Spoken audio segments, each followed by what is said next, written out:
laptop aku mana ya? Biasanya ada di sini.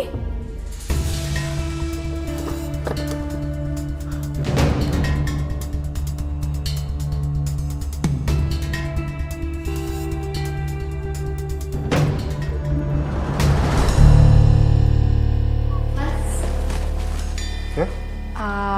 Mas lihat laptop aku nggak yang di ruang kerja?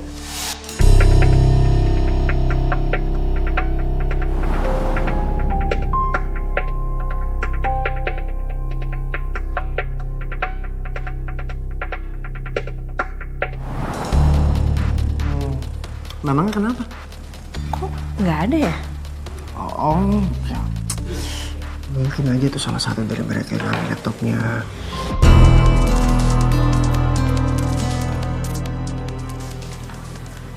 Nggak mungkin mas, mereka tega ngelakuin itu. Mana kita tahu, namanya juga anak jalanan, mana sih?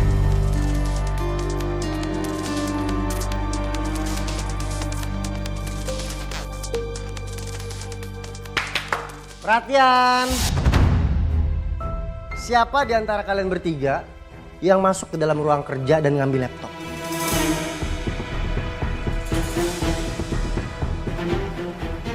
Kamu? Kamu? Ayo, ngaku aja nggak apa-apa.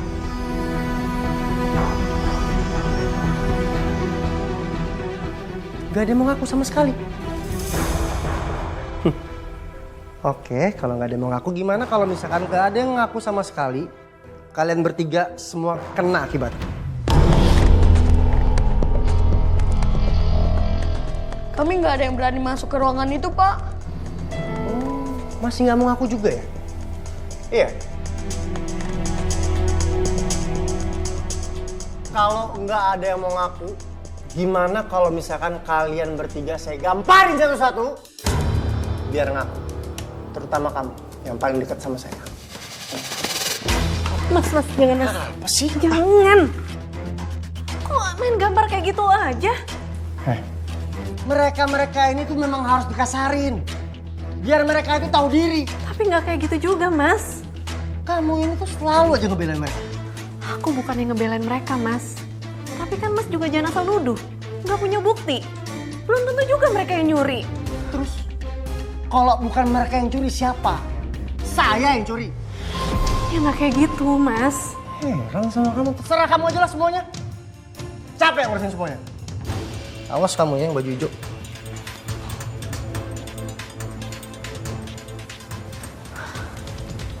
Kok kalian pada tegang semua? Udah, gak usah dipikirin ya. Mungkin ibu yang lupa naruh laptopnya. Nanti ibu yang cari lagi. Nah, ibu punya sirup manis. Kalian pada mau nggak? Mau. Ya udah, ikut ke dapur yuk. Yuk.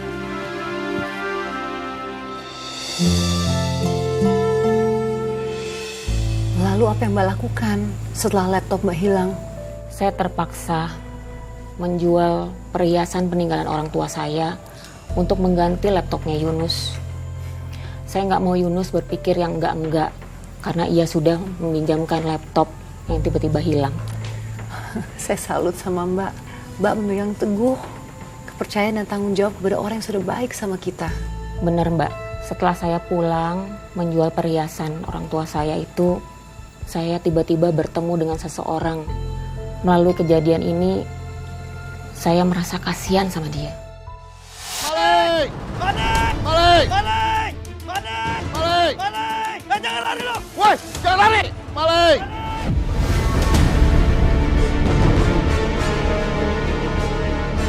Balik! Jangan kabur! Balik! Jangan kabur lo!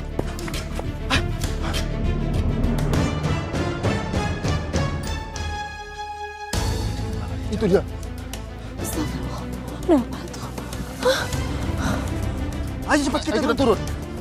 Jangan sampai dia lolos lagi.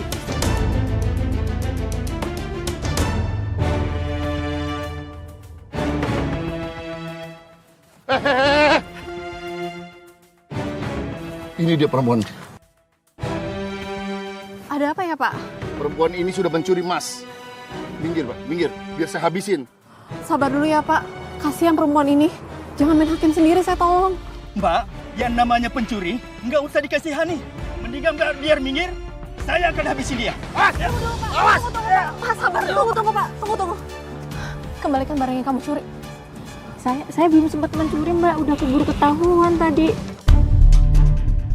Sabar dulu ya, Pak. Bapak dengar sendiri kan? Dia belum sempat mencuri. Saya minta tolong banget. Maafin dia, Pak. Beri dia kesempatan sekali lagi. Ya udah, kami maafkan. Tapi lain kali jangan pernah diulangi lagi perbuatannya. Sekali lagi mencuri kamu kita habis. Curi. Kamu nggak apa-apa? Makasih ya, Mbak. Iya. Nama kamu siapa? Perempuan yang mencuri itu namanya Yuni. Dia mengaku terpaksa mencuri karena membutuhkan biaya pengobatan untuk ibunya di rumah sakit. Mbak, kamu hebat banget loh. Kamu berani berhadapan langsung dengan warga. Lalu apa yang terjadi, Mbak? Saya mengajak Yuni untuk kerja sama-sama di rumah singgah. Dia membantu saya di bagian dapur. Jujur, dengan adanya Yuni ini sangat membantu. Apalagi suami saya Dimas, akhir-akhir ini agak malas untuk mengerjakan pekerjaan rumah singgah.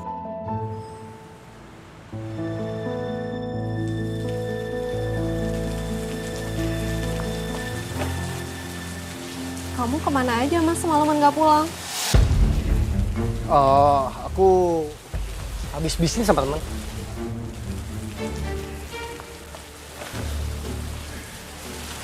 Permisi, Mbak. Makan siangnya udah siap di meja.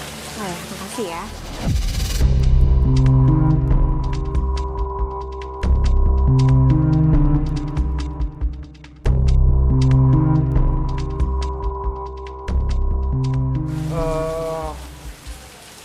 Ini siapa? Ini Yuni, Mas. Sekarang Yuni bantu kita urusin rumah singgah, terutama ruangan dapur.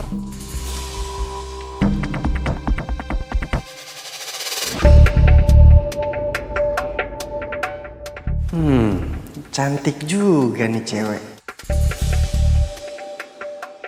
Oh gitu ya? Iya. Mas, kamu bisa nggak bantuin siapin tempat di ruangan utama? Soalnya kan kita nanti ada acara ketemu Yunus sama donatur yang lain. Aduh. Aku nggak bisa, soalnya badan aku tuh lagi capek banget. Kamu suruh ini aja. Iya, Mbak. Biar sama saya aja nggak apa-apa kok. Makasih ya.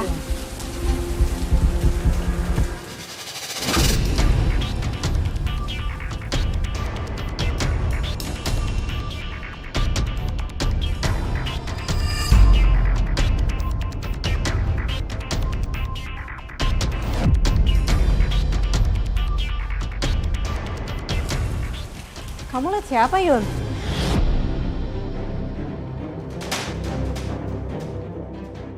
Enggak, Mbak. Nggak lihat siapa-siapa.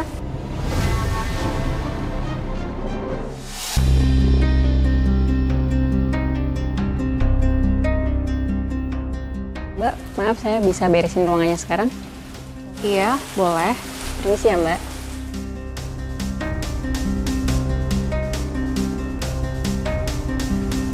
Gak kerasa Yuni udah hampir seminggu kerja di rumah singgah. Dan saya sering perhatikan kalau suami saya Dimas suka menatap Yuni. Dan tatapannya tuh kelihatannya genit gitu, Mbak. Mbak Indah, mungkin itu perasaan kamu saja. Mungkin kamu merasa sedikit cemburu. Ya itu, Mbak. Ya kayaknya gimana hati saya gitu loh, Mbak. Saya nggak mau dianggap sebagai istri yang pencemburu. Karena saya yakin suami saya masih cinta sama saya. Tapi semakin saya berusaha untuk menghapus rasa cemburu itu, hati saya semakin resah, Mbak.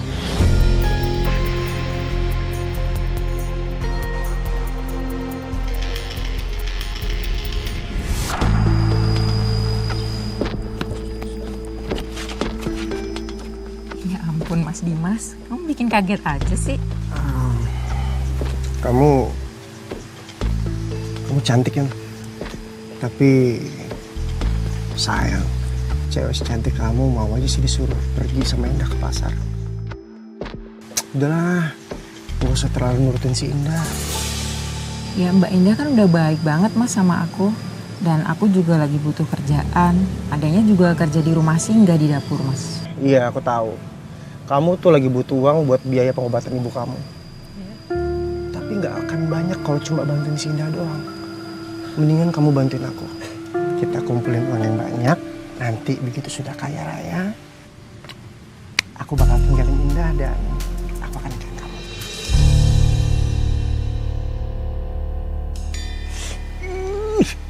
Kamu ini makin cantik kalau senyum kayak gitu.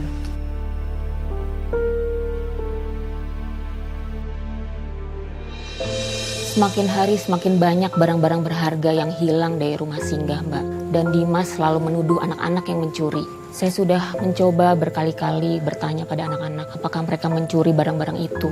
Lalu apa Mbak jawab anak-anak itu? Mereka tetap bersikukuh. Mereka nggak mengambil satupun barang-barang di rumah singgah.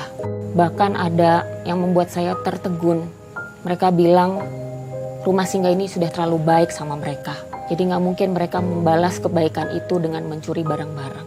Tapi saya jadi dilema, Mbak. Karena suami saya Dimas selalu bilang jangan terperdaya sama keluguan anak-anak itu. Karena mereka itu tetap anak jalanan. Sampai akhirnya saya lihat mereka tidak bisa lagi menahan kekesalannya. Dan peristiwa itu terjadi.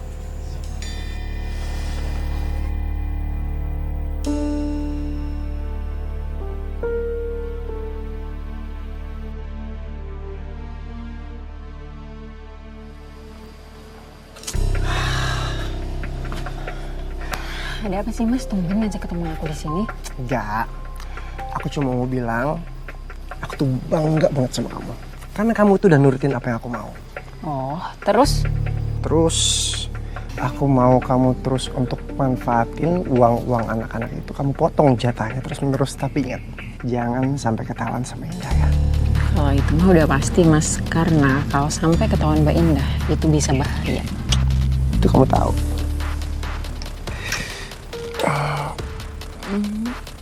Tapi Mas, Tapi kenapa? aku boleh minta uang 2 juta nggak?